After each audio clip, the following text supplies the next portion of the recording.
എന്താ കാച്ചിന് ഹോഴ്സ് എങ്ങനെ പറയാ അങ്ങനെയാണ് അപ്പൊ കൗ എങ്ങനെ പറയാ അപ്പൊ മമ്മിയുടെ അവിടെ സ്വത്ത് ഹോഴ്സ് എന്താ പറയാ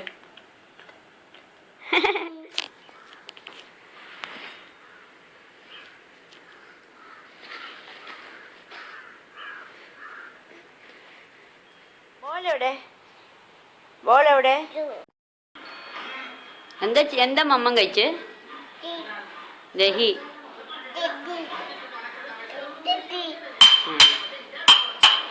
ഗ്ലാഷാണ് കയ്യില് എന്താണ് കയ്യില് ഗ്ലാഷോ ഗ്ലാഷാണ് ഗ്ലാസ്